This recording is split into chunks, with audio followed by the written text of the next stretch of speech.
And for more on Italy's budget plan, I spoke with Matteo Garavoglia. He is a research associate at the Center for International Studies at the University of Oxford. He is also an adjunct professor at the Erti School of Governance in Berlin, Germany. I began by asking him why the new government wants to deviate from the previous government's strategy.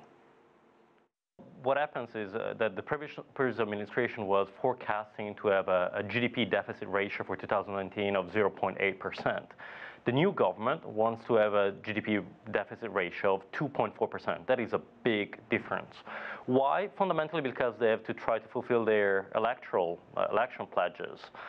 We have on the one hand the League, one of the two main parties in government, which wants to cut taxes for primarily small enterprises in the north of Italy. They are their voters, effectively.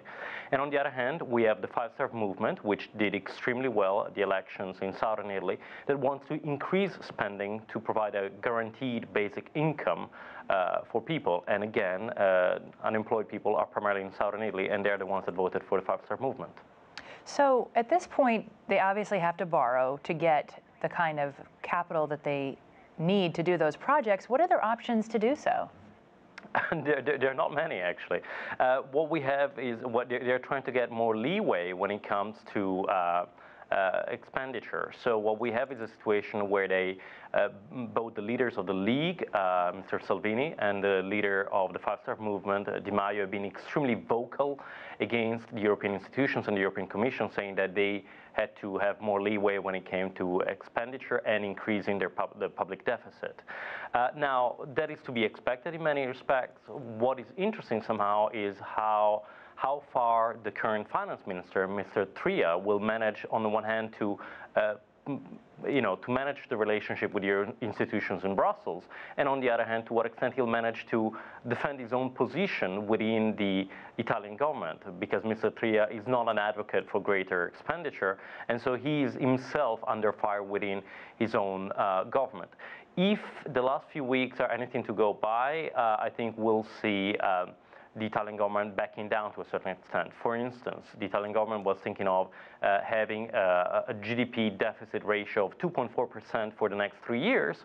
Now they're already talking about having it at 2.4 for next year, but then bringing it down to 2.1 and then to 1.8. So you see them backing down slowly there. What are the electoral implications of them backing down, though? I mean, they've made these promises. Can they stay in power if they don't keep them? They have an overwhelming majority in Parliament. Together, the League and the Five-Star Movement have a massive majority, so they could stay in power as long as they want. Now, what it could be interesting, though, is to see whether one of the two main stakeholders, the League party, has an interest to keep staying in government. Why? Because the elections, we had a situation where the Five-Star Movement got pretty much 30% of the vote, and the League about 17%. Now, what we have, a few months down the line, is a situation where the League, in opinion polls, is given about 35% up to 40% of the vote, whilst the Five-Star Movement is down to 27, 28%. So what you might have is a situation where, whilst they don't have to go to the polls, the League might wish to pull out and try to go for a new vote so as to significantly strengthen its position and become the majority stakeholder within the coalition.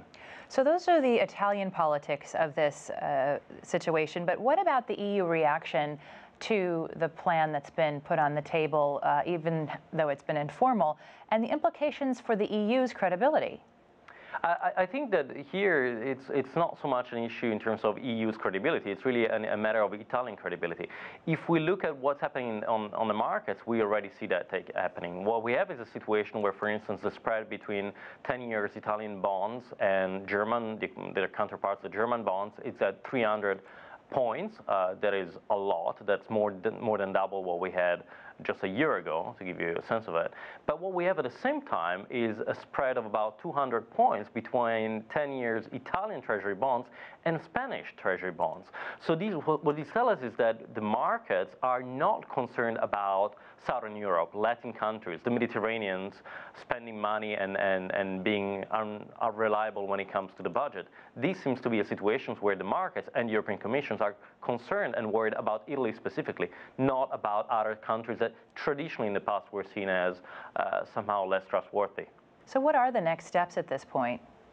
The next steps, well, what we had over the last few days, the office, an independent office within the Italian Parliament has already said that the numbers of the budget law, or of this draft budget law, do not add up.